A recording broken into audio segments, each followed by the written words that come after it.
Hello everyone, स्वागत है आपका हमारे यूट्यूब चैनल पे जिसका नाम है सौरभ क्लासेस फॉर हिस्ट्री। आज मैं एमए सेमेस्टर 1 के सब्जेक्ट कोड CC1 जिसका नाम है एंशिएंट सिविलाइजेशन, इस पेपर से आज एक टॉपिक आप लोगों के सामने रखूंगा। इस टॉपिक का नाम है Roman civilisation, society, economy and its decline, जिसे हम हिंदी में कह सकते हैं रोमन सभ्यता, समाज, अर्थव्यवस्था और इसका पतन।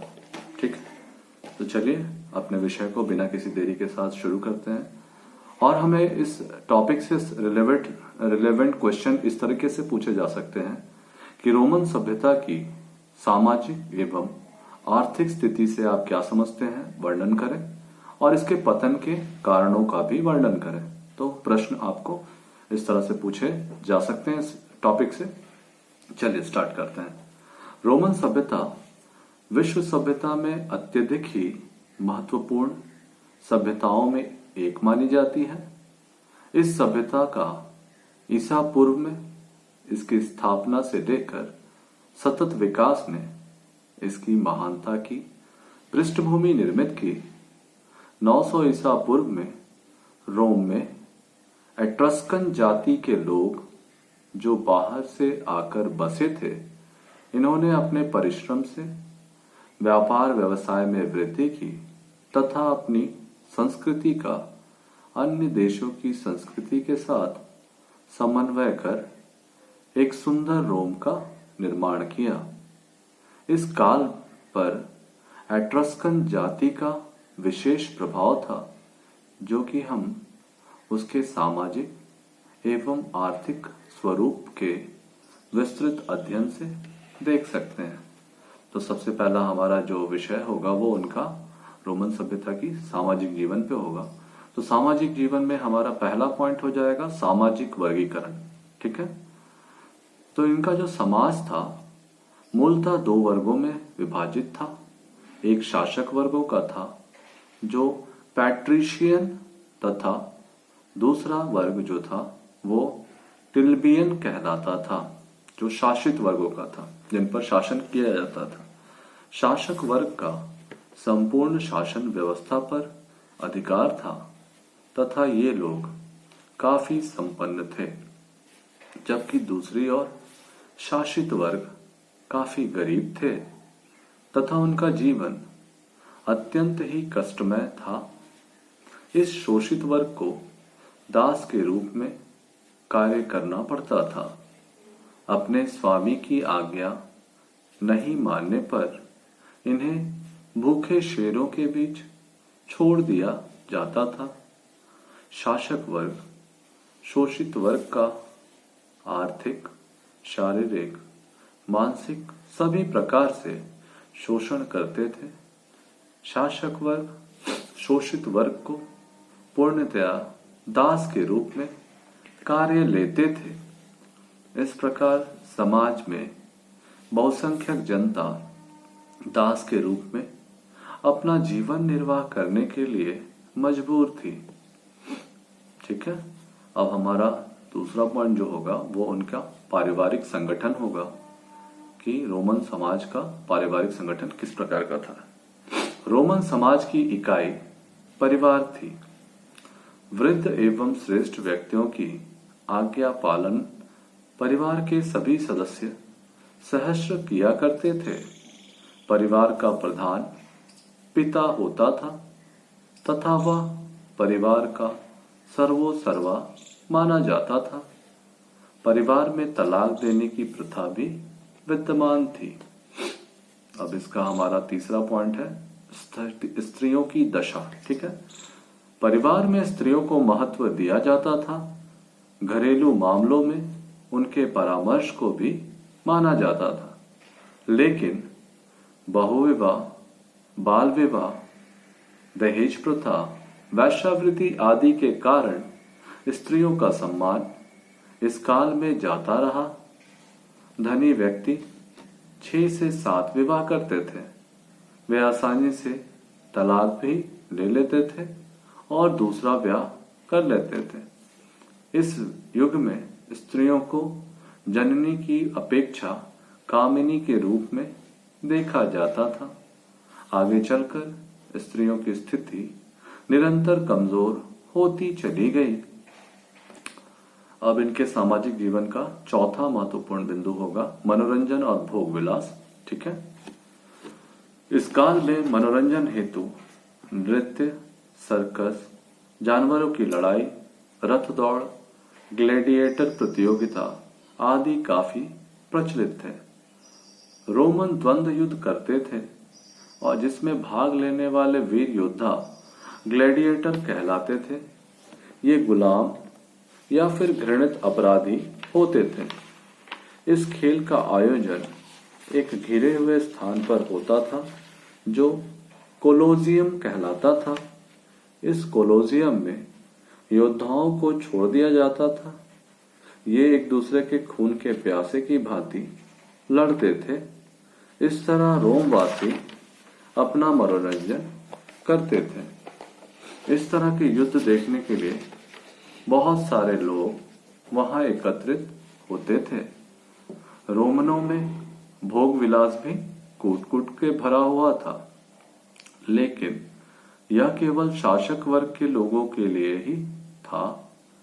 ये अपने ऐशो आराम के लिए काफी धन खर्च करते थे। वे जनता की भलाई का पैसा अपने भोग विलास और ऐश्वर्य में खर्च करते थे। ये विदेशों से भौतिक सामग्रियों की खरीद करते थे, जबकि जनता अकाल या अन्य आपदाओं से जूझ रही थी। इन्हें तब कोई फर्क नहीं पड़ता था। हमने अब सामाजिक जीवन के पहलुओं की चर्चा की। अब हम इनके आर्थिक जीवन के बारे में दर्शन करेंगे। ठीक है, आर्थिक जीवन में पहला जो है आपका वो है कृषि।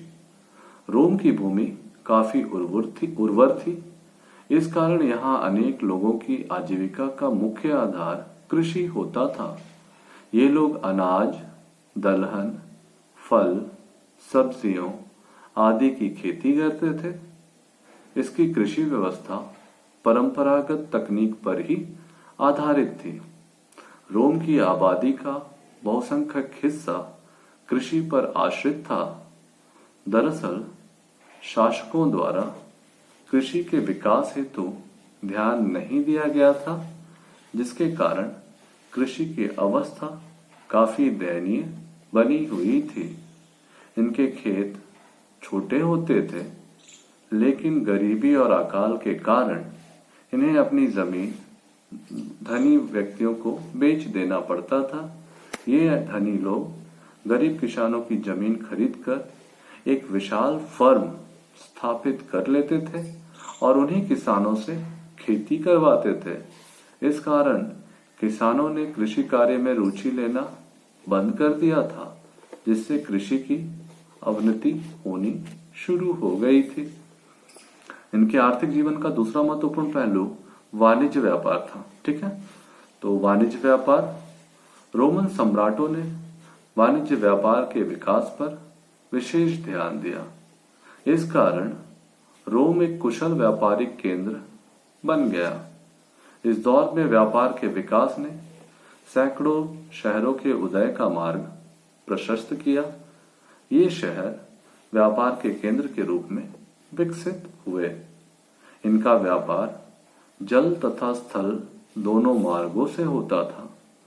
पूरे रोम में सड़कों का जाल बिछा दिया गया था। साथ ही साथ नाविक व्यापार को भी प्रोत्साहन मिला। इनके व्यापार की मुख्य वस्तुएं भोग विलास की सामग्रियां थी। ये लोग बतख, शराब, जैतून, खनिज आदि का निर्यात करते थे। बदले में ये लोग रंग, इत्र, बहुमूल्य पत्थर, रेशम, मसाले, मोती आदि को आयात करते थे। इसका आर्थिक जीवन का तीसरा महत्वपूर्ण पहलू है उद्योगों का विकास। व्यापार के विकास से रोम में कई तरह के उद्योगों का भी विकास हुआ।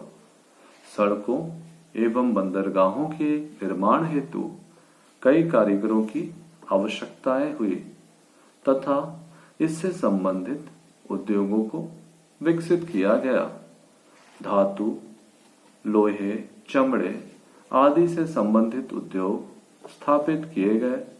धातुओं के लिए बृहद पैमाने में उद्योगों की स्थापना की गई।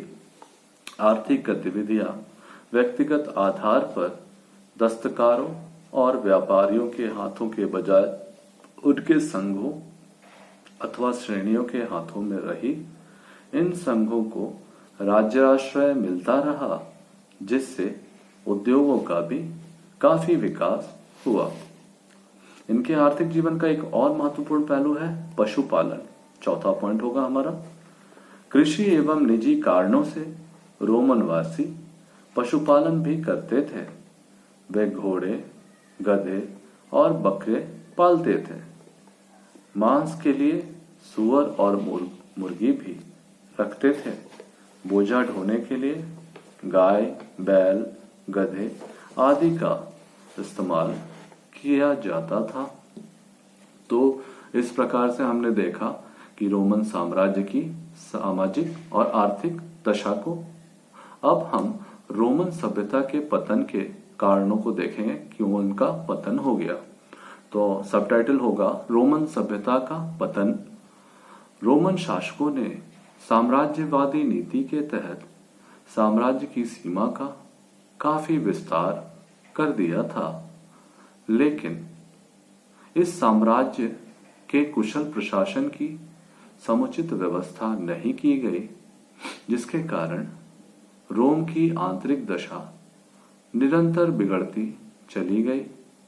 वर्ग संघर्ष दूसरे रूप में उठ खड़ा हुआ।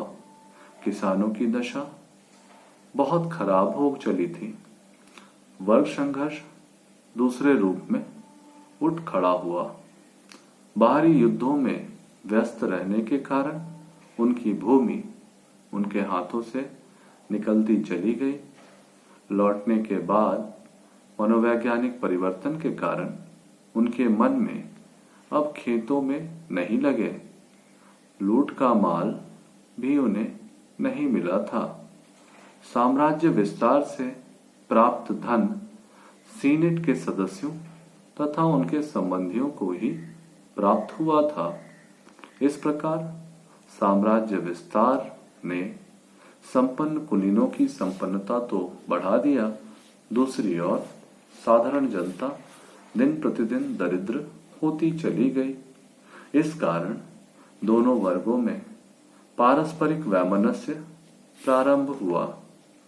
रोम के धनी नागरिकों के पास काफी संपत्ति थी तथा अधिक संख्या में दास रहते थे। गुलामों की संख्या निरंतर बढ़ती जा रही थी। इस कारण धनी नागरिक अत्यंत विलासिता का जीवन बिताते थे। रोम के किसानों द्वारा उपजाया हुआ अनाज कम दर पर बिकता था, क्योंकि साम्राज्य के विभिन्न भागों से अनाज लाकर सस्ते दामों पर बेचा जाता था। साम्राज्य की रक्षा के लिए एक स्थायी एवं सुसंगठित सेना की आवश्यकता थी। रोमन कानून के अनुसार जमीन वाले किसान ही सैनिक हो सकते थे, पर अब ऐसे लोगों की संख्या बहुत कम हो गई थी जिनके पास अपनी जमीन हो। कुछ किसान ही जमीन साम्राज्य विस्तार संबंधी युद्ध के समय ही उनके हाथों से निकल गई थी। बहुत से किसानों ने गरीबी के कारण अपनी जमीन जमींदारों के हाथों बेच दी थी।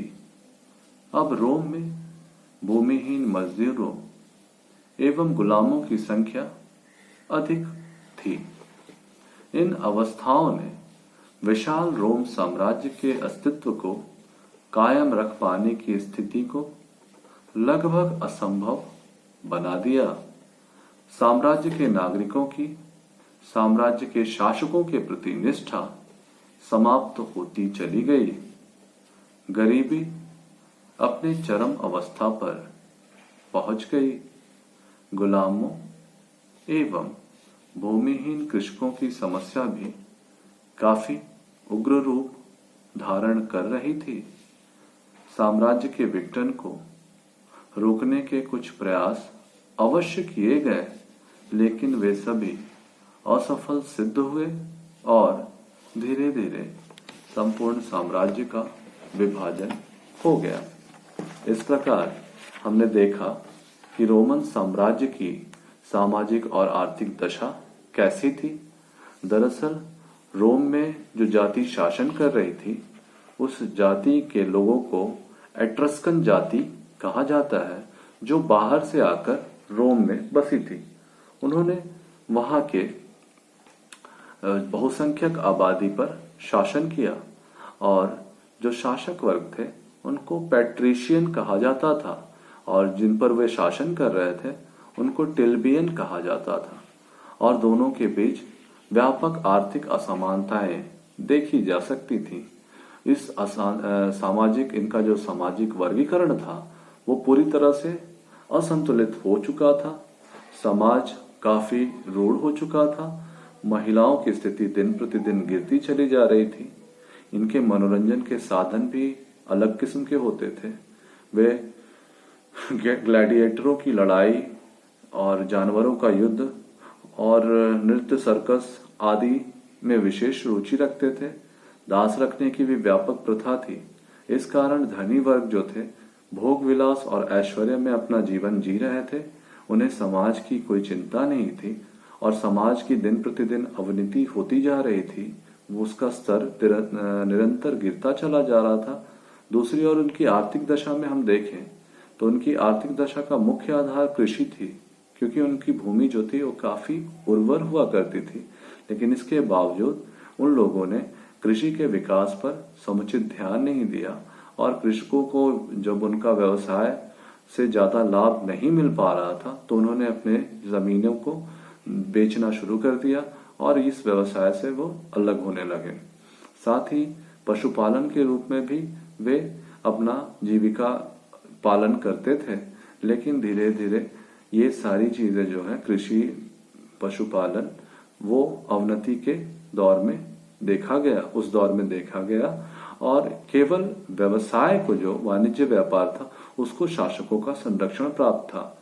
मुख्यतः शासक वर्ग जो थे वो भोग विलास और ऐश्वर्य की सामग्री की प्राप्ति के लिए वाणिज्य व्यापार पर विशेष ध्यान देते थे।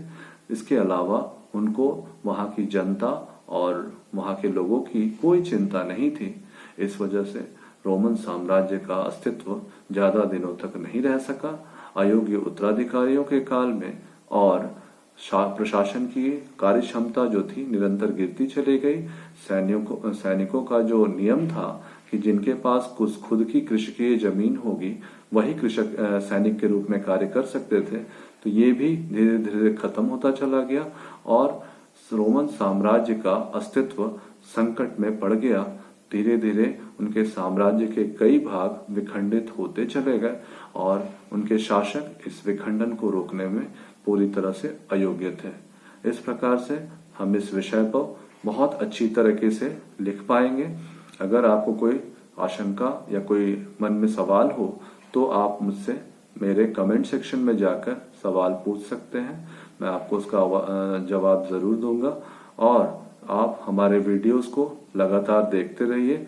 हमारे एमए सेमेस्टर 1 के और एमए सेमेस्टर 3 के जो भी टॉपिक्स सिलेबस में दिए गए हैं, हम उन सारे टॉपिक्स को कवर करेंगे और एक के बाद एक सारे वीडियोस को अपलोड भी करेंगे।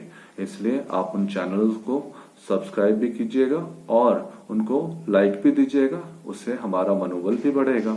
तो आज की क्लास हम यहीं समाप्त करेंगे और आज के लिए बस इतना ही। धन्यवाद।